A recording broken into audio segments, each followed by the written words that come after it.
అందరికీ నమస్తే. నేను మీ Ashok Kumar. Welcome to our channel. మనతో స్టూడియోలో షణ్ముఖ్ గారు ఉన్నారు. నమస్తే షణ్ముఖ్ గారు. నమస్తే అండి.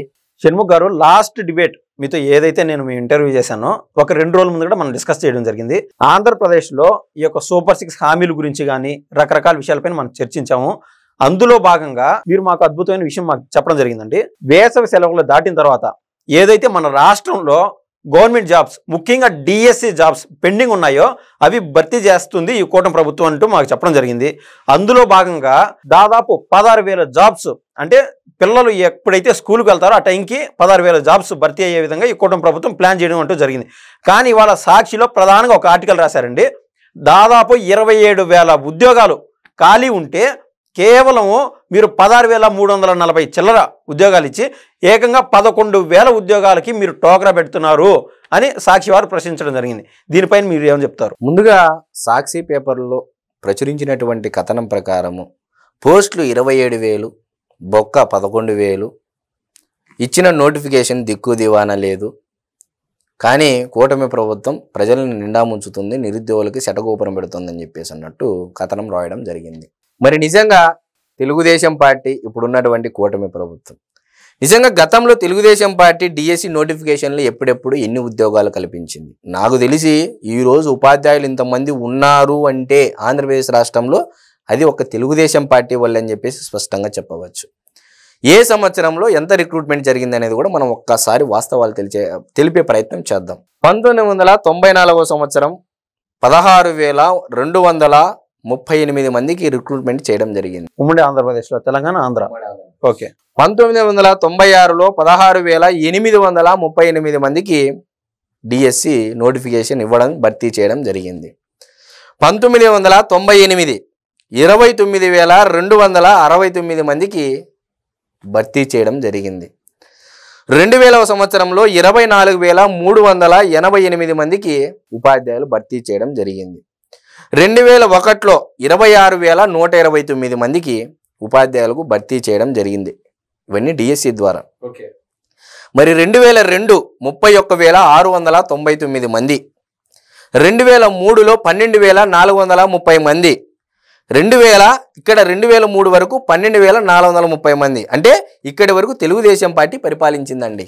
మరి 2014కు వచ్చేసరికి 2014లో 8,926 మందికి డిఎస్సి నోటిఫికేషన్ ఇచ్చి భర్తీ చేయడం జరిగింది. 2018లో 7,254 మంది భర్తీ చేయడం జరిగింది. మరి తెలుగుదేశం పార్టీ అధికారంలో ఉన్నంత కాలం, అంటే దాదాపు 2018 వరకు, ఎక్సెప్ట్ 2004 నుంచి 2014 మధ్య కాలం తీసేస్తే మిగిలిన కాలంలో 1,73,171 మందికి ఒక డిఎస్సి ద్వారా ఉపాధ్యాయుల పోస్టులు భర్తీ చేయడం జరిగింది అనేది ఇది మన మీడియా ముఖంగా ప్రజలకు తెలియజేస్తా ఉన్నాము. మరి 1995 3,706 లిమిటెడ్ రిక్రూట్మెంట్, ఇది రెండోసారి ఇచ్చినట్టున్నారు. 96 2,000 స్పెషల్ రిక్రూట్మెంట్, ఇది 97 874 మంది, 2019 521 మంది ఇది స్పెషల్ రిక్రూట్మెంట్ కింద తీసుకున్నారు. అంటే ఎవరైనా రిటైర్మెంట్ తీసుకున్నా కూడా, ఎక్కడైనా ఖాళీలు ఏర్పడినా కూడా అది immediate recruitment, special recruitment, limited recruitment కింద ఇంతమందిని మళ్ళా చేశారు. ఏ హయాంలో? చంద్రబాబు నాయుడు గారి యొక్క హయాంలో.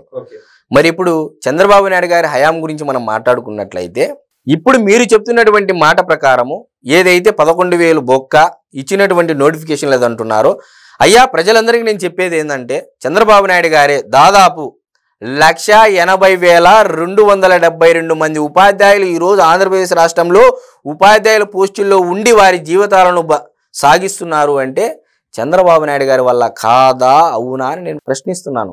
మరి ఇప్పుడు ఏమంటున్నారు వాళ్ళు?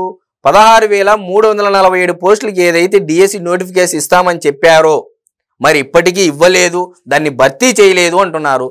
ఉన్నవన్నీ 27,000 పోస్టులే, దాంట్లో 16,347 పోస్టులకి ఇచ్చారు, మిగిలిన 11,000 బొక్కే అంటున్నారు. మరి గత 5 ఏళ్ల పరిపాలన కాలంలో ఒక్కసారి మీరు ఎందుకు డిఎస్సి ఇవ్వలేదు అని నేను అడుగుతా ఉన్నా. మరి ఇదే 27,000 పోస్టులు ఖాళీగా ఉన్నాయి, మా హయాంలోనూ మేమెందుకు భర్తీ చేయలేదని చెప్పేసి, మమ్మల్ని ఎందుకు ఎవరు ఏమి అడగట్లేదని చెప్పేసి మీకు మీరుగా సాక్షి పేపర్ సాక్షిగా మీరు ప్రజలకు తెలియజేస్తున్నారా నేను అడుగుతా ఉన్నా. మరి ఏమని సమాధానం చెప్పాలి? ఈరోజు చంద్రబాబు నాయుడు గారు ఇచ్చిన పోస్టులు ఏంటండి? ఆయన ముఖ్యమంత్రి అధికారం చేపట్టినట్టు నుంచి 1,80,000 పైచిలుకు. మరి జగన్మోహన్ రెడ్డి గారికి ఎంతమంది ఇచ్చారండి గత 5 ఏళ్లలో? ఒక్క ఛాన్స్. దేశంలో 151 మంది ఎమ్మెల్యేలతో దేశంలో 4వ అతిపెద్ద పార్టీగా అవతరించినటువంటి ఆ టైంలో 2019 టైంలో ఘనంగా గొప్పగా చెప్పుకున్నటువంటి కొంతమంది మేధావులు ఈరోజు ఏమని సమాధానం చెప్తారు? గత 5 ఏళ్లలో ఒక్క డిఎస్సి కానీ ఒక్క జాబ్ క్యాలెండర్ కానీ రిలీజ్ చేసిన మా దాఖలాలు ఎక్కడైనా ఉన్నాయా నేను అడుగుతాను. ఇక్కడ మేము విధి విధానాల పట్ల మాత్రమే అడుగుతున్నామండి, వ్యక్తిగతంగా ఎక్కడ ఆరోపణ చేయట్లేదు. చంద్రబాబు నాయుడు గారు ఫలానా సంవత్సరం ఇంతమందిని భర్తీ చేశారు, ఈ సంవత్సరం ఇంతమందిని భర్తీ చేశారని చెప్తా ఉన్నాము. మరి జగన్మోహన్ రెడ్డి గారు ఎంతమందిని భర్తీ చేశారో ఏమన్నంటే వాలంటీర్లు అంటారు, ఏమన్నంటే సచివాలయాలు అంటారు. అవి ప్రభుత్వ ఉద్యోగాలు అని చెప్పేసి చెప్తా ఉన్నారు. మరి ఈరోజు వాలంటీర్ల పరిస్థితి ఏంది? అదే జగన్మోహన్ రెడ్డి గారు రిజైన్ చేయించారా లేదా ఎలక్షన్ ముందు బలవంతంగా? కానీ వాళ్ళకి జీతాలంటూ అందినాయి కదండి.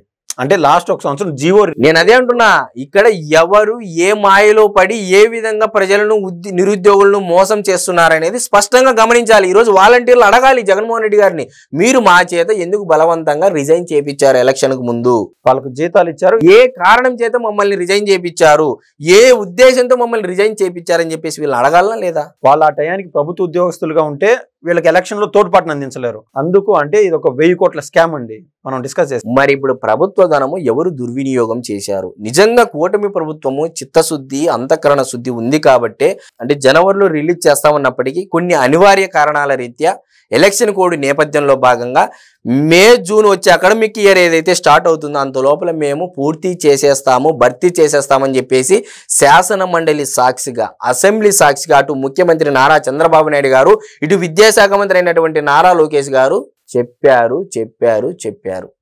జరగనప్పుడు కాలర్ పట్టుకొని అడగండి అని చెప్పేసి స్వయంగా నారా లోకేష్ గారే చెప్పారు ఈ మాట. మరి ఎందుకు ఇప్పుడు మళ్ళా ఫీజు రింబర్స్మెంట్ అని చెప్పేసి ఇదే విద్యార్థుల జీవితాలతో మీరు ఎన్నిసార్లు పొడిగించుకుంటూ వచ్చారండి? దాదాపు 5-6 సార్లు వాయిదా ఫీజు 4 కార్యక్రమము. ఈరోజు విద్యార్థులకు ఫీజు రింబర్స్మెంట్ బకాయిలు విడుదల చేశారా లేదా? పోయిన సంవత్సరము రాగానే కూటమి ప్రభుత్వం వచ్చిన రాగానే 2-3 నెలల లోపలే 800 కోట్ల రూపాయల బకాయిలు విడుదల చేశారా లేదా? మరి జగన్మోహన్ రెడ్డి గారు నిరుద్యోగుల పట్ల, విద్యార్థుల పట్ల ఏదైతే చెప్తున్నారో జాబుల క్యాలెండరు, మరి ఎక్కడుంది ఆ చిత్తశుద్ధి? ఈరోజు ఏ విధంగా మాట్లాడతారండి? ఆ ఫీజు రింబర్స్మెంట్ బకాయిలు కూడా 3,500 కోట్లు పెండింగ్ పెట్టిపోయినారండి. మరి 10 లక్షల మందికి ఈ రోజు సర్టిఫికేట్స్ అందజేశారు అంటే అది ఎవరి చొరవ? నారా లోకేష్ గారి చొరవ. మరి ఆ సర్టిఫికేట్లు ఎందుకు పెండింగ్ లో ఉన్నాయి? జగన్మోహన్ రెడ్డి గారి పరిపాలనని మేము అనుకోవాలనా, లేకపోతే ఆ 10 లక్షల మంది ఎవరైతే సర్టిఫికేట్లు అందుకోలేదో వాళ్ళ సాక్షిగా ఈ రోజు మీరే చెప్తున్నారు ప్రజలకి మేము ఏమీ చేయలేదు నిరుద్యోగులకు అని చెప్పి చెప్తా ఉన్నారు. సాక్షి పేపర్లో కూడా ఇలా అబద్ధాలు రాయడం వల్ల సాక్షి పేపర్ యొక్క శాంసిటీ ప్రజల్లో కోల్పోతా ఉంది. దయ ఉంచి నిజాలు రాయండి ఇప్పటికైనా సాక్షి పేపర్లు అని చెప్పేసి నేను మీడియా ముఖంగా చెప్తున్నానండి. థ్యాంక్స్ అండి. నమస్తే.